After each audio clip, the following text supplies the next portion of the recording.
From Hollywood, it's time now for... Johnny Dollar. Hello?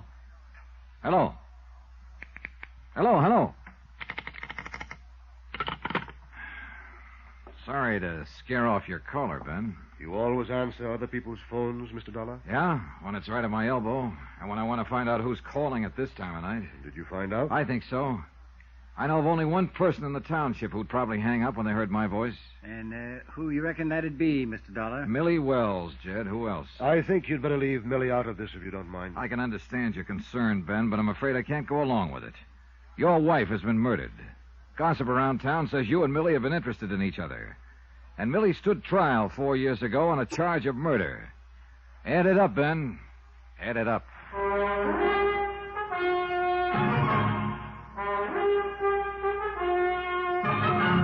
Tonight and every weekday night, Bob Bailey in the transcribed adventures of the man with the action-packed expense account, America's fabulous freelance insurance investigator. Yours truly, Johnny Dollar.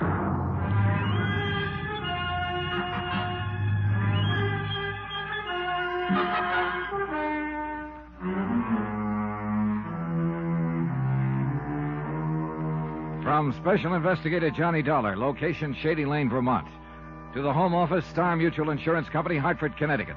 Assignment, the Shady Lane matter. Expense account continued.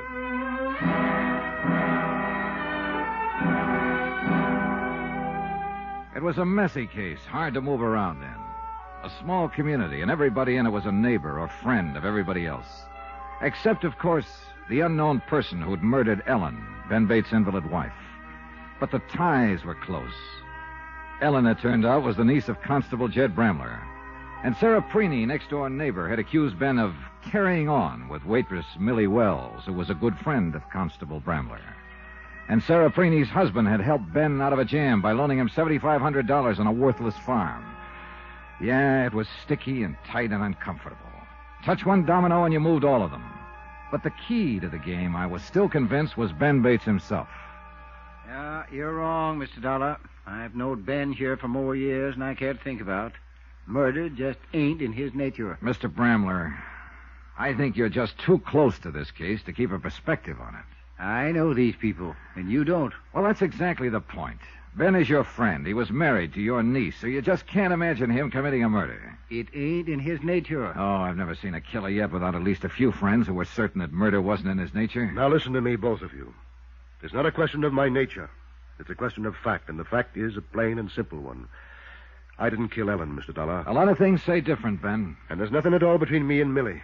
If Ellen had lived, I'd have never spoken to her. As it is, I've only asked her if I could see her sometime, once this thing is all settled. Well, you're together at least. That's about what she told me. We're together because it's the truth, Mr. Dollar. Or because you've already talked it over. One fault I haven't got is lying. Not even about your rifle being stolen? Oh, well, it wasn't no actual lie. When Jed here asked me if I had a squirrel gun, I said no. And like I told you, I didn't then. It had already been stolen. Suppose he'd asked you if you had a squirrel rifle. Well, I reckon I'd have had to fess up to it.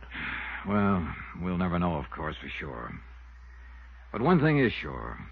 After your wife was shot and killed by a gun of that same type, you still didn't report to the constable here that yours had been taken. Well, I explained it to you. How would it have looked if I'd have told him after Ellen was shot that my old squirrel gun had been stolen before? And you didn't report the theft when it happened because Ellen asked you not to. Is that the story? She thought she knew who took it. She wanted a chance to get it back without causing them trouble. And, of course, she's not here now to back you up on that. It's the truth. She was like that. Jed here, I'll tell you. Kind-hearted and tolerant with people. Yeah, she was that all right. It's a fact. If either Mrs. Preeney or Grody Hawkins took it, and they're the only ones that was here that week, then she was aiming to talk to whichever one it was and get it back without bringing the law in, only she never had the chance to. She was killed. Yeah, and that gun figures in it somehow. It's bound to. Look, we've got to find it, Mr. Bramler. Might take some doing. Then we'd better get at it. Tonight? Tonight. We got things stirred up now. Let's keep them stirred up. All right. Ben, you claim you're not guilty of this. It ain't a claim. It's a fact. Then who would you say is the most likely suspect? Ellen didn't have a single enemy in this world, as far as I know. There ain't a person in this township that had a reason to kill her. Except you. For the money, you mean? For that life insurance policy? It's worth $10,000. And I'm that kind, you think? A man who'd murder his own wife just to get his hands on $10,000. Ben, I don't know. But there's one thing you can count on. I'm going to find out. Constable Bramler and I left Ben alone in his empty farmhouse, drove back into town. The moon was higher now, and the countryside was dappled in black and silver. And it, too, was empty and silent. We alone moved and made noise as we rattled down the winding dirt road through the flint rock valleys between the sleeping elms and maples. Logic still pointed at Ben Bates, but I'd begun to doubt logic a little. Bramler was right. Murder didn't seem to be in Ben's nature. And I wasn't sure now whether he sat there in his silent house alone with guilt or alone with grief.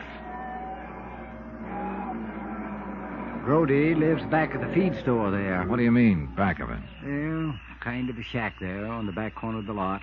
They let him live in it in return for keeping an eye on the store at night. Yeah, quite a choice for a night watchman, a kid who's been up several times for petty theft. Mm-hmm. I reckon it does seem a bit odd. Well, let's go see if he's there. You know, folks around here use a person according to his nature. Brody is pretty reliable at something he's made responsible for. And why do you think he might have stolen that squirrel rifle from Ben Bates' place? He was working for Ben, wasn't he? But just as a hired hand. He wasn't hired specially not to steal. But here he is. Oh, now that's a fine point of ethics. Well, most points of ethics is that way. Reckon Brody just does ornery things sometimes so people will notice him, take an interest in him. He's a little simple-minded, but he ain't a bad kid at heart.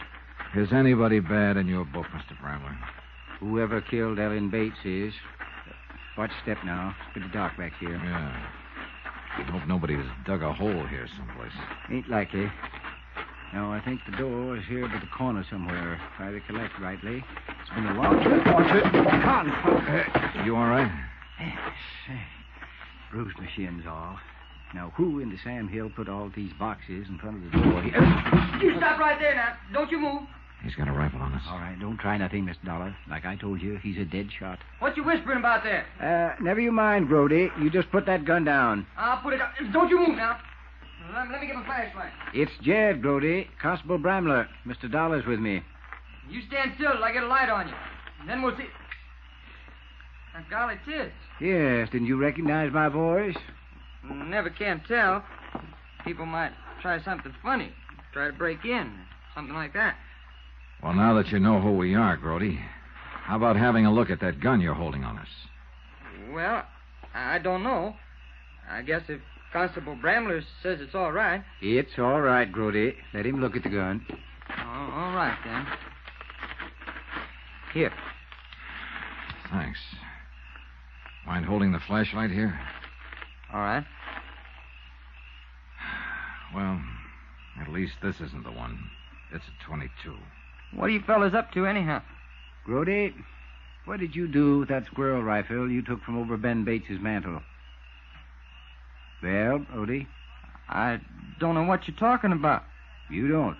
Anybody says I done that is lying. Nah. Don't get excited, Grody. We don't want to wake up this whole town while we're walking across there.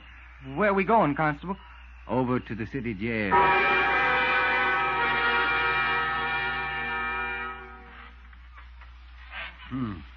Quiet night. Not even a mockingbird singing out there. I wish that bird back in the cell would do some singing. Yeah, he will. Always gets to bothering him after he's in for a while. 30 minutes hasn't bothered him much. He'll talk pretty soon. Provided, of course, he has anything to talk about. I know that boy inside out. Now, whether he stole that gun or not, he's lying about something. We'll have to buy some oil one of these days. Doggone cherry even gets on my nerves. I don't think anything gets on your nerves, Mr. Bramler. Well, the country up here has that kind of influence, I reckon. These hills are older than man. They seen a lot of things come and go. Guess they kind of quiet a person down if he stays here long enough. I doubt if this place is as quiet as it looks. I think there are things under the surface like flint rocks in a field, and sooner or later they work to the top and break off a plowshare. Yeah, happens sometimes. Isn't there anyone you can think of who might have hated her, even slightly? Miss Dollar, If I was to say honestly who I thought was the best-liked person in this whole township, I would have to name my niece, Ellen Bates. And yet somebody put a bullet through her head and fired at her from the brush without even any warning. It's a fact. There had to be a lot of hate behind that bullet. Or a lot of greed. Same old tune, eh? Ben killed her for the insurance. I keep coming back to it because nothing else makes any sense. And neither does that. He owed that mortgage to Martin Preeny, and the farm wasn't worth it. Martin wasn't pressing him for it. Maybe not. But if I tagged Ben right, he still felt the obligation, a sense of pressure. $10,000 must have looked pretty big to him. Not that big, Mr. Dollar. Then there's Millie Wells, pretty as a picture and in love with him. And an invalid wife at home. Constable? Well, our pigeon's starting to chirp. Mm-hmm. Well, let him think I ain't coming right away. He gets more anxious. Saves time in the long run. Matter of understanding his nature, huh? Something like that. Constable Brandler? What about your nature, Mr. Brandler? Always was kind to my mother. And your niece, too? Meaning? How did you and Ellen get along? Fine. Just fine. Constable! Reckon he must be ready to talk now. It's true. I was lying about it. I stole that gun, all right. But I ain't got it now. Where is it, Grody? I sold it to Mr. Martin Preeny to hang in his house. Martin Preeny. Yeah, can't figure Martin paying money for something to hang in the house. He's too tight-fisted. He gave me $4 for it about 3 weeks ago. That would be after Ellen was shot. And you took the gun the week before the murder. Are you saying that I shot Miss Bates? That gun was in your possession at the time, Grody. Oh, she was the best friend I ever had. The only one in this town that ever treated me like somebody. I wouldn't never done nothing to hurt Miss Bates. You had that gun, the same kind she was killed with. Oh, that gun ain't been fired in years. What? Well, Mr. Bates never did use it. Well, it's even got rust inside the barrel. Grody, for your sake, I hope it has.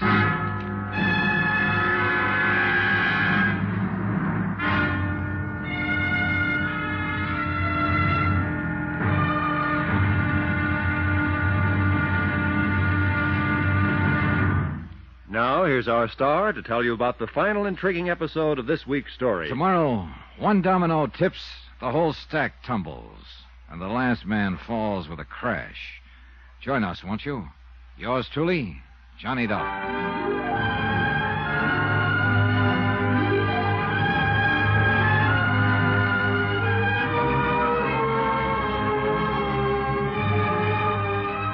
Yours truly, Johnny Dollar, starring Bob Bailey, is transcribed in Hollywood. Written by Les Crutchfield, it is produced and directed by Jack Johnstone. Be sure to join us tomorrow night, same time and station, for the next exciting episode of Yours truly, Johnny Dollar. Roy Rowan speaking.